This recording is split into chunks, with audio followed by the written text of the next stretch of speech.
alam ko paano ko kayo tuturuan. Mas marami bang bago kaysa sa mga 3 months pataas? Hi, Coach GM Leonard, GM Luis. Hello sa Chosen tuloy. Sa LABC. Kasi balita ko may kasabay akong training ngayon eh. Pero ba't nandito kayo? LABC. Hello. Ako. Ano yan? Multitasking kayo. Dalawa yung pinapakinggan nyo. Hello sa Kaizen. Hello everyone. Parang pangatlong beses ko palang ituturo tong training na to. Tama ba? O, pangatlong beses pa lang to guys. So, pabor to lalo na dun sa mga pangalawa, pangatlong beses na ako mapapakinggan kasi for sure mare-remind na naman kayo kung paano mo dapat ginagawa yung negosyo natin ng maayos. And for sure, dun sa mga first time a-attend sa atin, sino yung mga first time a-attend ng ganito klase ng training? Hindi ako magtuturo ngayon paano kumita ng technicalities, hindi ako magtuturo ngayon. Hindi din ako magtuturo about TikTok. Hindi rin ako magtuturo how to go viral. But ang ituturo ko sa inyo is kung paano yung tamang attitude mo dahil ngayon may negosyo ka na at business owner ka na. Lalo na dito sa kumpanya natin ng House of Franchise and ng JC. Wait lang kasi naka-double gadget ako guys eh. Para nakikita ko kayo. Admit lang natin yung mga nasa waiting room Patulong ako. Thank you so much kay TL Crizella. Guys, Friday the 13th ngayon. Sabi nila ito daw yung malas na araw. Agree ba kayo doon? Kaya nga may movie na horror movie na Friday the 13th. Tapos yung bida si Jason. Kaya alam niyo ba yun? Mahilig ba kayo sa horror? Yung may mask. Tapos killer siya, pumapatay siya ng mga tao. Kasi malas na araw daw to. Sabi nga, huwag ka daw lalabas ng bahay. Pag Friday the 13th, huwag ka daw magdedesisyon kasi baka malasin ka daw. Or baka maaksidente ka, may masamang mangyari sa'yo. Pero para sa akin, mas nakakatakot yung wala kang extra income. Mas nakakatakot na nandyan ka sa comfort zone mo. Mas nakakatakot na palagi ka na lang playing safe. Gets nyo ba yun? Mas nakakatakot. Tignan mo yung laman ng bangko mo. May laman ba? Parang doon ako mas matatakot. 'Di ba? Tignan mo yung laman ng bangko mo. Baka hindi mo pa na-check o baka ayaw mong i-check. 'Di ba? Kasi nung naalala ko, hindi to alam ni GM Luis eh. Pero nung time na nasa Dubai kami, may time doon na nakasakay kami sa bus na pupunta kami sa tour. Nasa likod niya ako. Nakikita ko yung video account niya, million yung laman guys eh. ni GM Luis. 'Di ba? Akala niya di ko nakikita kasi nakaano siya eh, yung screen protector niya, yung yung hindi mo makikita pag nasa side ka niya. 'Yun. Pero nakita ko million, guys, no joke, million yung laman ng bangko niya sa video niya. Nakita ko talaga. Oo, naka-privacy siya, pero nakita ko talaga. Ikaw, magkano laman ng ATM mo, ng online banking mo? Baka mamaya isa lang yung online banking mo Kawawa ka niyan. Kasi marami kaming bangko, marami kaming online banking. Iba yung for emergency, iba yung for family, iba yung funds ng for business, iba din yung bangko ng mga kung saan kami nagpapatransact ng mga pay-ins. Baka ikaw isa lang. 'Di ba? Halo-halo na diyan lahat. Ang masaklap, kung may kung marami, kung walang laman. 'Di ba? Lagi ka na lang sino dito naka-experience na lagi na lang inaabot ng limit yung bangko niya, yung laman. Kasi ako dati ganun eh. Legit, yung BDO ko dati, 3K. Nababawasan ko pa yun, guys. Minsan natitira 1K na lang, minsan 500. Sino naka-experience nun? Ako lang ba yung naghihirap sa buhay? Ako lang yung aamin. Maintaining balance. Swear, laging ganun. Kasi wala na eh. Kailangan ko magbayad ng bills ko eh. So mababawasan talaga siya. Sa ayaw at sa gusto ko. Kasi alam nga naman mangutang ako. Ma-pride din ako na tao. 'Di ba? Pero buti lang may gantong klase ng negosyo. Tama ba ako?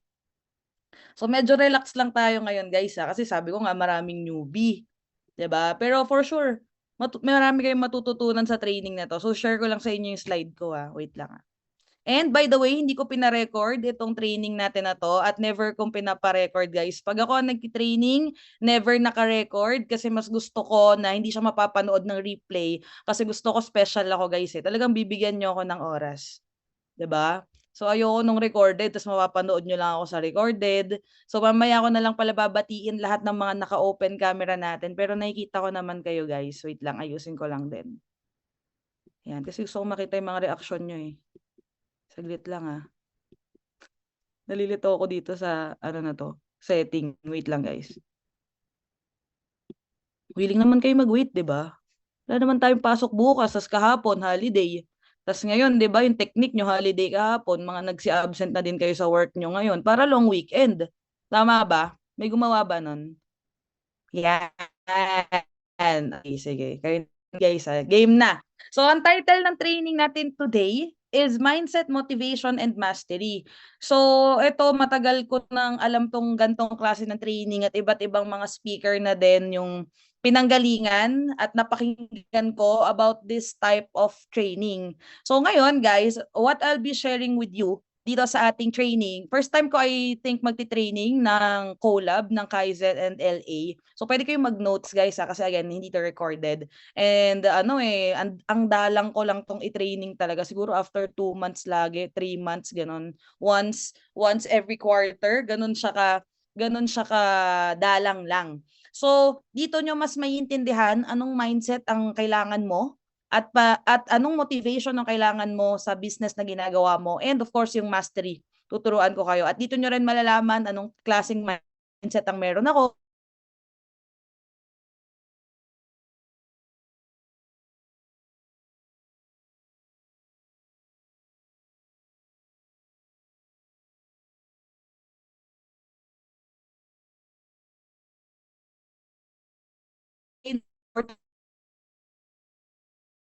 Accolades sa company at hindi na siya updated kasi nakalagay pa lang dito is I am part of the champion circle, while ngayon legend na tayo and soon to be dark horse. So bago ang lahat, iisa-isahin natin yung 3M. So gusto ko malaman dito, sagot kayo lahat sa chat box natin. Kapag nakita or narinig mo yung one word, mindset, ano yung pumapasok sa isip mo? Walang gagamit ng Google, walang gagamit ng Chat GPT. Okay? Walang gagamit, walang mandadaya. Pag sinabing mindset, ano yung definition niya for you? Pwedeng one word lang yung sagot mo. Huwag naman super haba na sentence. Gusto ko lang malaman kung ano yung mindset for you. Okay? Walang maling sagot walang maling sagot. Opinion yung tinatanong ko dito. Or idea. Sabi dito ni Maricar, discipline, goal, vision, maturity, goal, pananaw, focusing on positivity. Goal, the way you think. Yun, pasok yun. Kung paano mag-isip ang tao. Focused, goal, puro goal lang. Ano ba yan guys? Nagkokopyahan pa kayo? Iba naman, puro goal, discipline, pagbabago. It's a habit. Focus on goal, vision, attitude, perspective. Sumasagot pa yung GM nyo. GM Luis nyo sumasagot pa. The way of thinking positive. Kanina, the way of thinking negative. Ngayon, the way of thinking positive. Mental direction, goal and plan. Pananaw. Takbo ng utak mo. Sige. So, mindset, 'di ba? I-connect lang natin to again guys sa negosyo natin lagi ay ang topic natin. For me, lahat naman ng mga sinagot nyo walang mali, pero para sa akin, mindset is how you think talaga, 'di ba? Kaya nga mind nandoon na sa word yung mind. So yung mind, pwede pala natin siyang iset. So ganito lang yan. Pag i-relate natin siya sa business natin, again guys, dadadahan-dahanin ko lang yung training na to kasi maraming newbie. Actually, inopen for all ko yung training, hindi ko na pinili na diamond lang, hindi ko na pinili na big league kasi nga this is my first time na mag-conduct ng training with the collab. So, ito yung mindset. For example, meron kang client, 'di ba? Before we present the business or the product to our client, 'di ba? We have to condition their mind first. Ganun naman lagi eh. Kahit naman nung bago ka sa business na to, kahit naman nung time na curious ka pa lang, 'di ba? Anong ginawa mo nung time na curious ka? Anong una mong tinanong? 'Di ba how? How po 'yan? Paano po yung dropshipping? Paano po 'yan nagwo-work?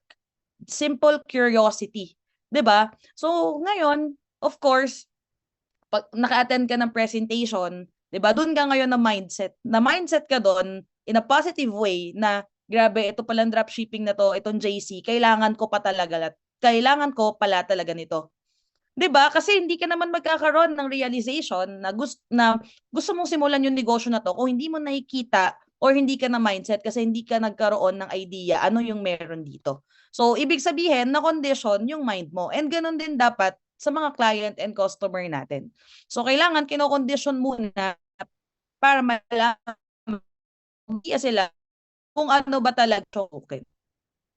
Naglalag ba ako, guys? Parang naglalag ako Okay ba ako? Unstable ako. Wait lang. Okay ba? Or lag ako? Pasabi guys kung lag ako Medyo lag. Wait lang. Hindi naman GM on our Check na connect. Wait lang, papalit lang ako ng guys, ng kinoconnect.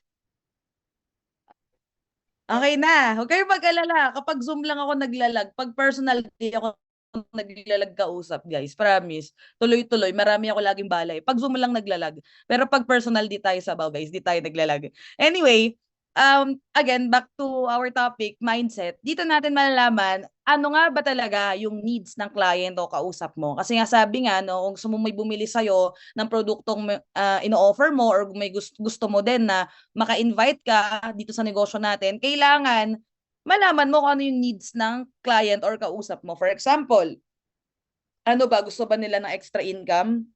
Are they doing the business full-time? Are they doing the business part-time? Ano ba yung reason para mapabili mo sila ng barley? 'Di ba? Alamin mo, ano ba, meron ba sila nararamdaman? May sakit ba sila? So again, yung process na to is mind conditioning. So that's part of the mindset. Para mas maintindihan mo, tingnan mo to. For example, ikaw to. Everything starts with you. So bago mo yung mindset ng ibang tao, kailangan ikaw muna. Sino nag-a-agree doon? Bago mo yung mindset yung ibang tao, kailangan ikaw muna. 'Di ba? Kailangan yung mindset mo is positive. For example, sa isip mo magiging successful ka. Pagising mo pa lang sa umaga, imbes na puro kadramahan, ang iniisip mo, may magandang mangyayari sa akin today. May good news ako na matatanggap today. 'Di ba? Meron akong maa-achieve sa mga gagawin ko today kasi nga alam mo na may activity ka today. So, ibig sabihin, kung ano talaga yung mga iniisip natin, may positive impact yan sa kung ano tayo sa araw-araw. Ngayon, it all starts with you. And everything starts on how we think. Very important yung thoughts natin. 'Di ba? So, kaya mong diktahan yung utak mo sa lahat ng situation. Always find the right silver lining. Mapa-negative or positive man yan. Kasi yung thoughts, grabe guys, lalamunin ka niyan. Pag medyo mahina-hina yung loob mo. Yung thoughts mo, the way you think, yung mga what ifs mo, what if ganito, what if ganyan, 'di ba? For example, what if asan ka ba ngayon? 'Di ba? What if hindi ka nag-attend ng training? What if nag-attend ka ng training? What if nag-diamond na ako ngayon? 'Di ba siguro kinikita ko na din yung kinikita nila. What if sinimulan ko na yung negosyo last year pa? 'Di ba? What if sinimulan ko din yung negosyo 4 years ago? Baka gaya na ako ni GM. Puro what if, no? So ngayon, sa mind kasi ng tao, hindi mo kasi maiiwas talaga na mag-isip tayo ng negative kasi ganun talaga tayo. Wala na tayong magagawa, lalo na tayong mga Filipino, mas tayo problem seeker tayo rather than solution seeker. Mas gusto natin na nagdudwell tayo sa mga emosyon, mas gusto natin na nagdudwell tayo sa mga kadramahan. Minsan sa sobrang negative thinker natin, hindi na natin nakikita na may mga solusyon naman sa lahat ng problema. Sabi ko nga, positive thoughts will lead to positive actions and feelings. So later on, itatackle din natin yan. So kailangan, tandaan mo lang, the moment na nag-join ka dito, nandito ka na, 'di ba, sa community na to, ng LA, ng Kaizen, ng dropshipping, the moment na nandito ka na, 'di ba, sa isip mo pa lang, dapat positibo ka na. Alam mo na, gaganda yung buhay mo dito. Kasi nga, kaya ka nga nag-avail dito, nakita mo na pwede kang kumita. Pero what if I told you, hindi ka lang naman talaga kikita dito. 'Di ba? Alamin mo yung marketing plan and diyan mo ma-realize na kaya talagang bumago ng buhay itong negosyo natin. Because again, our thoughts are very powerful. Sabi ko nga dito, in front of thousands of people. Yes, ako yan. Grabe nung ganda ng POV ko. Alam nyo ba na ganyan ang POV ng isang tao na nagsasalita sa harap ng siguro mga 4,000, 5,000 katao, guys, sa Metro 10. And this was the first time na nag-training ako sa big crowd. Grabe yan. Nanginginig talaga yung tuhod ko dyan. Pero laban. 'Di ba? Kasi positive yung mindset na meron ako eh. Hindi ako yung what if eh. Nagigets nyo ba? Ako yung tipo ng tao na pag binigyan ako ng task, ako yung tipo ng tao na pag binigyan ako ng role, 'di ba? Ginagawa ko talaga. more than pa, lagi kong hihigitan sa kung ano yung ine-expecta sa akin ng tao na yon. Ganun lang. Sabi ko nga dito, you have the power to change your thoughts and your thoughts have the power to change your lives. Grabe yan, no? Hindi ko pa rin nakalimutan yung pakiramdam na ganyan. And dapat ganyan yung ginagol mo. Makapag-empower ka din ng ganyan kadaming tao. Just imagine, isang tao lang ako versus sa dami ng nanonood sa akin. Ilang utak yan meron? Kaya natin, we have the power and the ability to change their mindset. 'Di ba? Tingnan mo yung mga tao na yan sa picture. Ilan dyan yung may pinagdadaanan sa buhay? Lahat yan. Lahat yan may problema sa buhay. Lahat yan may problema sa buhay. Pero 'di ba, meron tayong ability na mabago yung mindset nila. Kaya dito sa pagpasok mo sa negosyo na 'to, dapat lagi ka talagang positive. So, eto kung anong iniisip, yun ang sinasabi, kinikilos ng katawan at yun ang resulta doon susunod. Alright? Ulitin ko kung ano yung iniisip mo, yun din yung sinasabi mo, yun din ang ikikilos ng katawan mo at yung resulta na gusto mo, kusayang susunod. Kaya mag-iingat kayo sa mga thoughts natin or iniisip natin. That's why, again, I will remind everyone that our thoughts, ito po ay very, very powerful. Importante yan. Why? Because from thoughts, it leads to feelings. Diyan na tayo Diyan na tayo rumurupok pag pinasok na natin yung feelings, diyan na tayo rumurupok. Kasi nga, tayong mga Pinoy, likas sa atin maging maramdamin. Lalong-lalo na kapag pinag-uusapan natin, mahal natin sa buhay, family natin, 'di ba? Yan talaga yung nakaka-affect sa atin. Dati nga 'di ba, ng mga panahon ng generation ng mga parents natin, hindi naman uso sa kanila yung mga depression Sinong agree? Hindi uso sa kanila yung mga gano'n, yung mga anxiety, hindi uso sa kanila yon, hindi rin uso sa kanila yung mga hindi uso sa kanila yung mga mental health, 'di ba? Kasi nung panahon nila is ano talaga, focus talaga sila sa pagtatrabaho, focus sila sa ibang bagay, pero dahil nga sa social media, 'di ba, ang dami nating nakikitang ganyan, ang maganda naman is nagkakaroon tayo ng awareness. So again, from you, it will lead to your thoughts and to your feelings. And syempre, from thoughts to feelings, it will lead to action. Minsan, 'di ba, pag positive ka, ang sarap kumilos, ang gaan, ang sarap ng pakiramdam mo, lalo na kapag nakapag-workout ka, nakapag-exercise ka, 'di ba? Nakakapag-isip ka ng tama. Pero what if the other way around, 'di ba? Negative thinker ka. Kapag negative thinker ka, bago ka palang matulog sa gabi, may impact na 'yan, lalo na paggising mo sa umaga. 'Di ba? Ito yung feeling na bigat yung katawan mo, tinatamad ka, bumabagal ka, 'di ba? Pag ganyan ka, sabihin ko sa'yo, ayaw kitang kasama. Pag ikaw na negative ka mag-isip, kasi hawa-hawa yan guys from your thoughts to your feelings to your action. Minsan hindi mo mapapansin sa sarili mo pero ibang tao pa yung makakapansin sa'yo. 'Di ba? Sabihin sa'yo, bakit ganyan ka? Di ka naman namin nakilalang ganyan. Bakit parang tahimik mo? Parang wala kang gana. Ano nangyari? 'Di ba? And pag ganyan ka, lalo na dito sa negosyo namin, ikaw yung tipo ng tao na ayaw namin makasama. Kasi ayaw namin mahawa sa'yo. Gets mo? Sino ba yung gusto magpahawa? Kaya nga ako, pag may mga kaibigan ako na ang problema nila, love life, iniiwasan ko talaga. Iniiwasan ko talaga as much as possible. Di ba yung tipong makikipagkita ka sa kanila tapos pag-uusapan love life. Tapos, hindi naman masaya. Broken hearted, ganun. So, lalayuan ko talaga.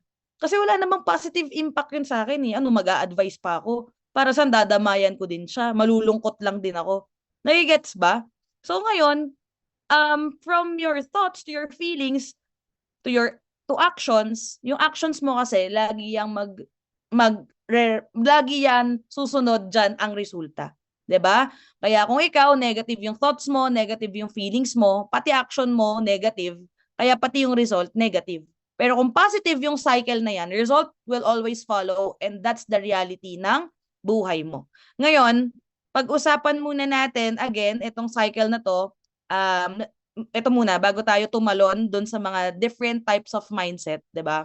So, make it a habit na sa tuwing mag-iisip ka, dapat wala kang choice kundi laging positibo if you want to create positive results. At diyan napapasok yung different types of mindset.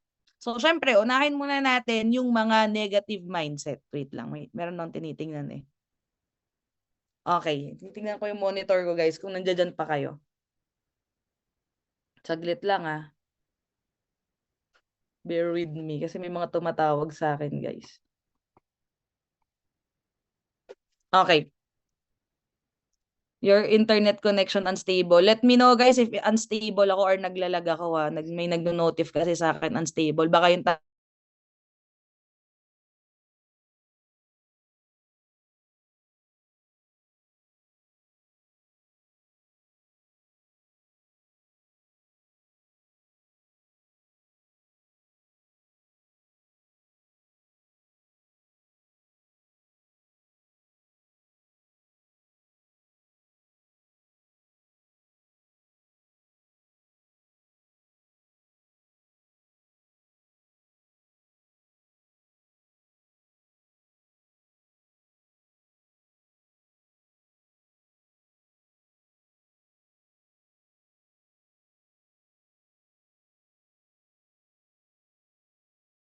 yung laging natatakot, nangangamba, yan yung parang nasa picture. Yung mga picture na yan, pinili ko talaga yan, guys. Yung relatable picture para makita nyo talaga yung sarili nyo sa ganyan. Wait nga, hindi ko nakikita yung mga chat nyo eh. Nakabili nga ng bagong laptop at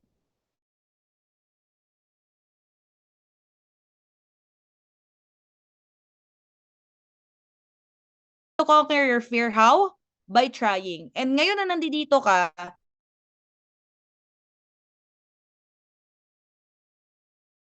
kasi kung ano nga, 'di ba dati hindi ka naman marunong, pero kung ano yung mga bagay na kinakatakot mo, mas lalo mong gawin lalo na kung yan yung mag-aakit ng income sa inyo, 'di ba?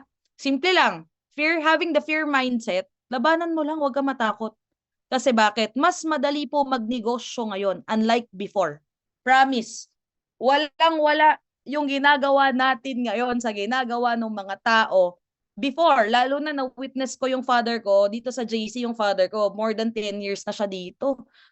Ano na, 11th year na yung company, di ba? Mas matagal pa siya dun sa 11 years ni JC eh. Kasi inabot niya na ang JC, maglo-launch pa lang eh. May opisina na pero walang upuan. Whiteboard lang ang meron. Naka-Indian seat sila sa sahig. Imagine na-attend ka ng presentation, naka-Indian seat ka sa sahig, tas walang aircon, di pay-pay. Yun yung inabot ng father ko. Just imagine that time, ang product lang na meron sila for green. Ngayon, magkano ngayon ang cash is king natin, local? Magkano komisyon? Cash is king, local. 4,000, sabi ni Ninya Cardenas. Dati, nung yung father ko nag-start sa JC, walang ganyan. Alam nyo kung anong direct referral nila? Hindi pera, hindi komisyon, product for greed.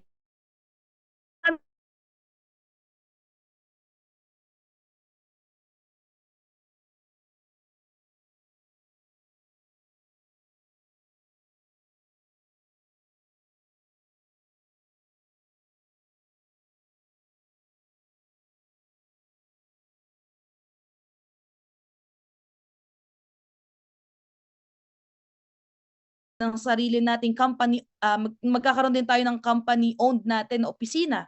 Nangyari ba, guys? Nangyari? Nangyari. 'Di ba? Sabi nila Boss Joe and Boss Carl noon, darating din ang time, kayong mga leaders.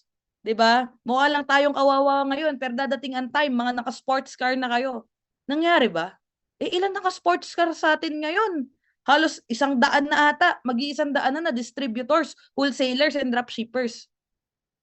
Na dati, yung product na binibenta nila, isa lang, for green. Ngayon, ilan na yung product natin sa JC? 47. Na dati, yung opisina nila, dyan sa may Pearl Drive, malapit lang din sa JC office, 'di ba? Aakyat ka pa ng elevator, hindi ko maalala kung pang ilang floor 'yon, 13th floor ata 'yon, 8th floor. Dati, ang matindi doon sa building na 'yon, yung elevator laging sira, inahagdan pa nila. Pero sabi ni Boss Joe and Boss Carl, guys, sa mga leaders, dadating din yung time. Hindi na kailangan masira yung elevator natin. 'Di ba? Kasi nga, tignan mo, yung opisina natin ngayon, may elevator wala. Saan ka nakakita ng opisina na dalawa lang yung floors pero may elevator? May hugot kasi lagi yan, guys. Kasi nga sabi ko nga sa inyo, nung nagsisimula yung company, lagi nga sira elevator nila. Lagi silang naghahagdan. Eto matindi.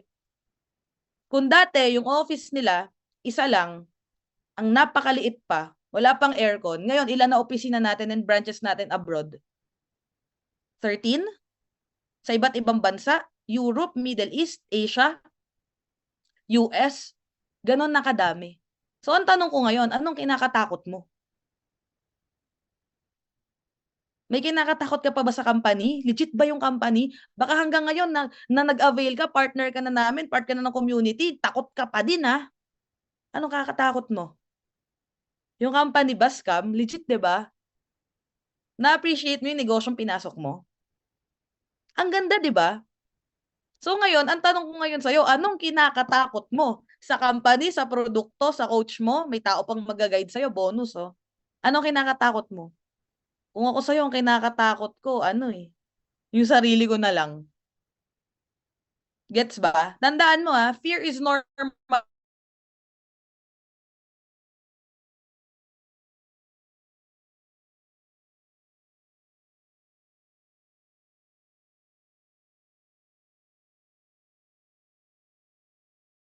Talaga ako, gagawin ko yan, lalo na pag pinramis ko sa'yo. Gagawin ko talaga yan. Tatapusin ko yan. Gets ba? Mamaya kukwentuhan ko kayo ano yung mga goals ko bago matapos yung taon. Okay ba yun? Sabay-sabay tayo mamaya mag-goal tayo But, again, having the fear mindset is i-drop mo yan. Hindi natin kailangan yan. Pangalawa, lazy mindset. Ito yung mahirap kalaban eh. Sa araw-araw na lang na ginawa ng Diyos. Pwede nga lang na yung katamaran, kumikita tayo dyan, why not eh? Di ba? Kung pwede lang, no, na babayaran ka sa pagiging tamad mo, yun yung pinakamasarap. Yung babayaran ka para humilata, babayaran ka para matulog. Yun yung pangarap natin lahat, di ba? Yung wala kang ginagawa pero kumikita ka. But good news, kapatid, walang ganun. Kaya ka nagnegosyo dito kasi alam ko naiintindihan mo na sa buhay, hindi ka pwedeng tamad. Di ba? Kaya pala madaming mga tao, hindi gumaganda ang buhay kasi tamad. 'Di ba? Sarap kaya mag-relax, nood ng Netflix, surround sound, flat screen TV, malaking TV, 'di ba? Nakataas pa yung paa mo. Tapos, umiinom ka ng kape, umiinom ka ng JC Barley Milk Tea. 'Di ba? Ang sarap lang ng ganun. Pero, to tell you honesty, kapag tamad ka, you cannot create good results. Real talk lang pag tamad ka, walang mangyayari sa'yo. Tamad saan ba? O, define natin yung tamad. Okay lang? Okay lang guys, baka merong masasaktan. Pwede nang mag-leave ng Zoom. Si GM Cristel, real talk lang. Kasi sabi mo sa akin, gusto mong matuto. Gusto mong malaman ano yung ginagawa ko at mindset ko. Sinishare ko lang sa'yo ngayon. Okay ba yun? Hindi kita kakilala. Marami sa inyo, hindi ko kakilala. So ako, I'm speaking based on my experience at ano yung mga nag-gain at natulong sa akin nito. Sinishare ko sa inyo para maiwasan nyo na. Okay. So, tamad saan ba? Number one. Ito lalo na sa mga bago guys, marami kayong matututunan. Pag in-apply nyo to, sure, gagaan buhay mo, mas sasarap yung paggawa mo ng negosyo. Number one, saan ka ba tamad? Tanungin kita secret lang natin, promise. Chat mo sa akin, direct message. Tulungan kita. Saan ka ba tamad? Sa pag-attend ng training. O buti na lang nandito ka, ibig sabihin di ka tamad. Paano naman yung ibang nasa group chat nyo?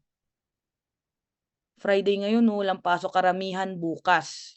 Pero kung makikita mo dito sa Zoom natin, meron pang mga nasa work. Ba't naman sila nakaka-attend?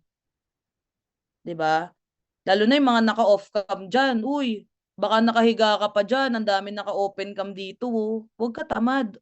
Tayo ka, huwag ka humiga. Open mo yung camera mo para di ka antokin. Kasi pag nakahiga ka, tatamarin ka talaga. Mamaya tulog ka na. O, diba? Ito yung ko sa inyo. Sa pag-attend ng training, tinatamad ka. Libre ba yung training? Libre ba? Minsan kasi pag libre, no,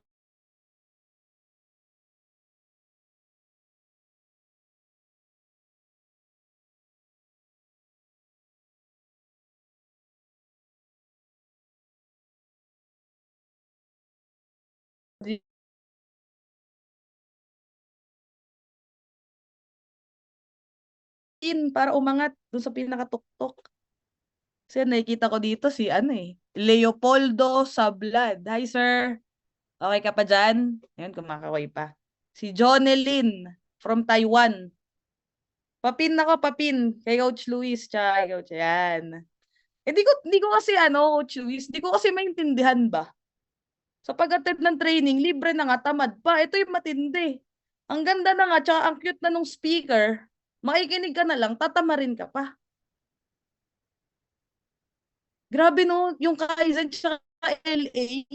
Hindi nyo ba napapansin? Ang gaganda at tsaka ang gagwapo ng mga coaches nyo dito nung nagtuturo sa inyo. Wala talagang tapon guys eh.